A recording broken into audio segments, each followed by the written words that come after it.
ginagawa mo dyan? Ang ginagawa mo dyan?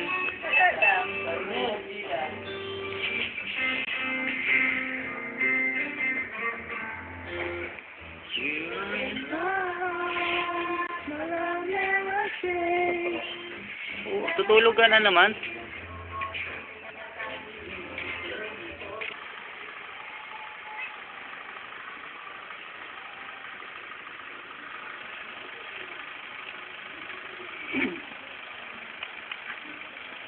Ito po ang pinakamalaking palang nakita namin. Alis dyan. Pokak. Ito kami ngayon sa Nueva Ecija. Bunga, Karanglan, Nueva Ecija. Tama. Nakakapagod pala, 8 hours yung biyahe. Ano masasabi nyo naman sa lugar na to, mga guys? Panalo. Okay, kaya lang, mukhang nakakatakot kasi pagdating natin. Oo, tay-tay na nga ako, hindi ako makakain. Pareho pala na kayo eh. Problema, wala kami tatay. Wala pa isa sa atin nakakatay.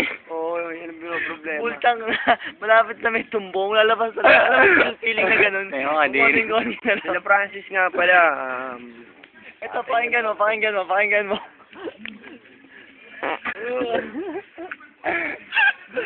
Mababoy talaga.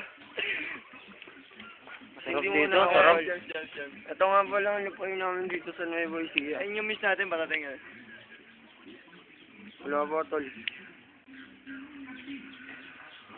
Ito nga pala yung alay namin. Hindi namin malaman kung sinong tunay na subo sa Ito amin. ang aming alay.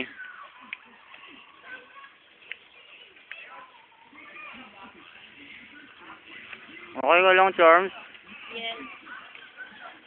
Ito pala yung nilakbay natin sa gabi. Layo, ano pa? Alam mo, walang katapusan ilal. Oh, natakot ako na doon. Hindi ko makita. Dito ako yung akala ko may ano pa rin. Saan tayo dito? Dito. Gandang senyalis.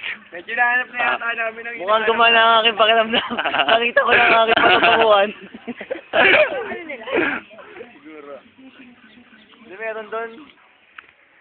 Lapit na. But place. The place to be. Yan nga. Si Tip.